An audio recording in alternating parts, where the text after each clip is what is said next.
समय का खेल भी निराला है। भरी जेब ने दुनिया की पहचान कराई और खाली जेब ने इंसानों की। नमस्कार, सुस्वागतम, वेलकम, अभिनंदन। मैं हूं आपके साथ आपकी अपनी होस्ट डॉक्टर वायरा की। आपका स्वागत अभिनंदन करती हूं आपके, मेरे और माता रानी के इस खूबसूरत से यूट्यूब चैनल पर। कैसा है मेरा ये संसार? दिन दुगनी रात चौगनी तरक्की करें, माता रानी की असीम कृपा पर बनी रहे और जीवन में कभी किसी चीज़ की कोई कमी ना हो। ओहो, आप हमेशा आगे बढ़ें। कैसे हैं आप? आपको पता है आज मैं आपसे किस विषय पे बात करने वाली हूँ? हाँ, नहीं, पहले बिलीव इन कर्मा।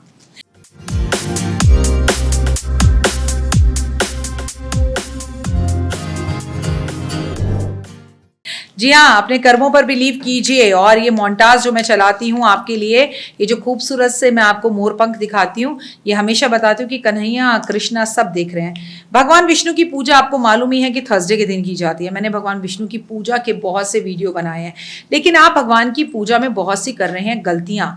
उन गलतियों पर आज मैं आपके साथ वीडियो शेयर करने जा रही हूँ कि भगवान विष्णु की पूजा में हमसे गलतियाँ क्या होती हैं। पहले तो भगवान विष्णु और लक्ष्मी की पूजा हम जब भी करते हैं छुप कर करते हैं, इसका जिक्र ज़्यादा नहीं करते। भगवान विष्णु की पूजा अगर आपको करनी है तो उनका दिन है समर्पित थर्सडे और पूर्णिमा। जी हाँ, पूर्णिमा वाले दिन, जो पूर्णिमा की तिथि होती है, भगवान विष्णु को समर्पित होती है।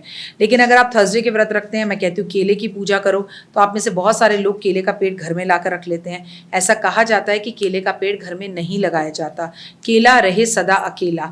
केले का पेड़ आपको मंदिर में, जो आसपास मंदिर हो, उसमें जाकर पूजा करनी चाहिए, या अगर आप 7th फ्लोर पे रहते हैं तो ग्राउंड फ्लोर में जो घर के सामने पार्क है, वहाँ के मंदिर में आपको पूजा करनी चाहिए केले के पेड़ की जाकर।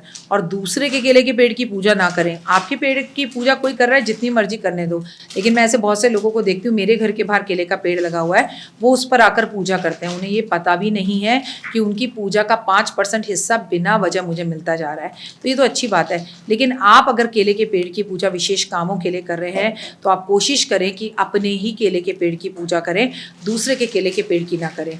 और जब भी आप केले का पेड़ लगाएं तो केला और केली दोनों का पेड़ लगाएं। आप अगर बृहस्पतिवार को केले के पेड़ की पूजा करते हैं तो सुबह जल्दी करें, पीले कपड़े पहनकर करें, इस दिन पीला खाएं, और इस दिन भगवान विष्णु को भी हल्दी का तिलक जरूर लगाएं।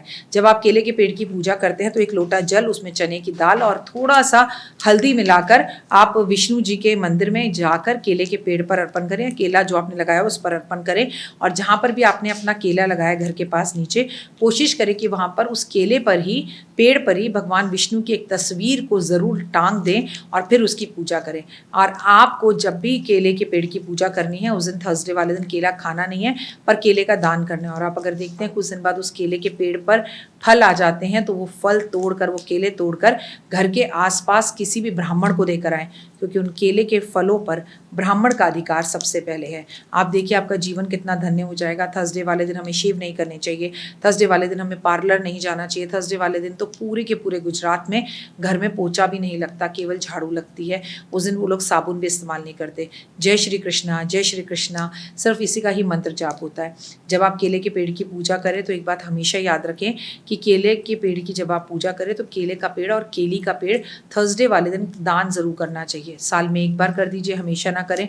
और खासकर ऐसे बच्चे, लड़के और लड़कियां जिनका विवाह नहीं हो रहा, उन्हें तो अपने जीवन में केला और केली का एक पेड़ दान अवश्य करना चाहिए। आप जब भी केले के पेड़ की पूजा करें तो उसके ऊपर आपको चना और गुड़ अर्पण जरूर करना चाहिए।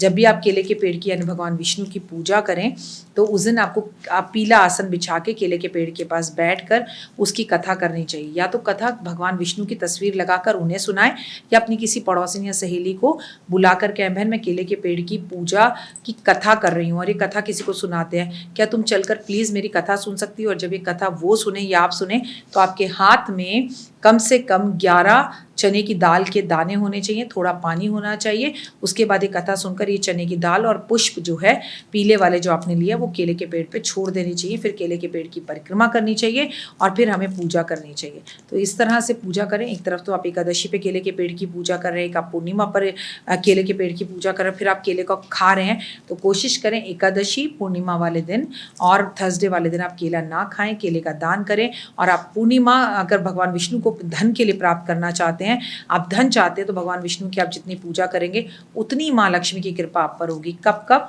एक एकादशी वाले दिन आप केले के पेड़ की पूजा ज़रूर करें, आपका गुरु ग्रह बहुत अच्छा होगा।